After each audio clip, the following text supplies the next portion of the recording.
de los primeros encuentros entre Chile y la modernidad ocurrió en el desierto de Atacama. La riqueza que prometía el salitre en el siglo XIX atrajo la tecnología de la revolución industrial, permitiendo la extracción de este nuevo mineral como nunca antes. El moderno proceso químico que se aplicó fue el llamado sistema Shanks, que prácticamente solo usaba agua y calor, pero con enormes maquinarias. ¿Cómo funcionaba una salitrera? ¿Cómo operaba el sistema Shanks para producir el salitre? La primera fase de este revolucionario sistema consistía en abrir una calichera. En los alrededores del pueblo, en La Pampa, los obreros cateadores analizaban terrenos donde podía yacer el mineral. Luego,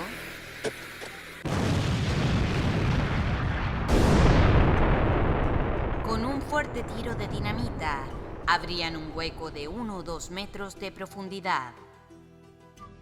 Posteriormente, los mineros sacaban piedras con chuzos, combos y palas, observados por un empleado de la oficina que llevaba las cuentas. En estas piedras, el nitrato aún estaba mezclado con la tierra, por lo tanto, se llamaba caliche, ya que el salitre no estaba puro todavía.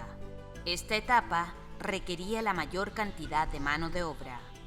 Por esta razón, la gran mayoría de los pampinos fueron calicheros. Luego había que transportar esas pesadas rocas hasta la planta de elaboración. Usando carretas de animales, se acarreaban piedras desde la calichera hasta la línea del ferrocarril central.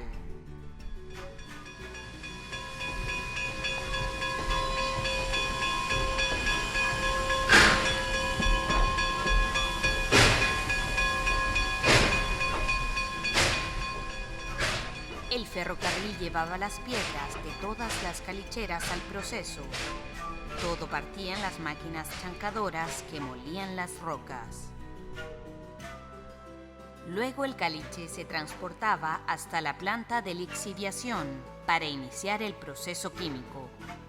Básicamente, se llevaba el caliche con ascensores o correas y se depositaba en estanques con agua, llamados cachuchos.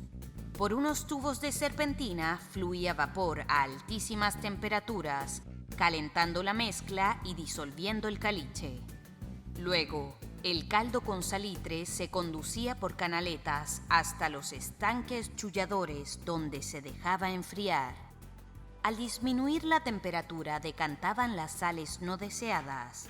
Y aquí se aplicó un invento pampino. La mezcla se rociaba con harina de pan, que absorbía el material no deseado, precipitándolo hasta el fondo del estanque. El resto del agua ya tenía el salitre prácticamente puro, listo para la última etapa. Los restos de tierra que quedaban eran limpiados por los derripiadores cada vez que se usaban los estanques.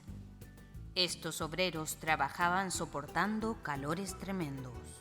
Los desperdicios de tierra se llevaban en carritos a los botaderos. Después de los chullos, el caldo llegaba a la última fase. Este se hacía correr por canaletas a grandes bandejas al aire libre, llamadas bateas. Allí reposaba durante algunos días bajo el fuerte sol de la pampa. Al aire libre cuajaba por fin el salitre puro.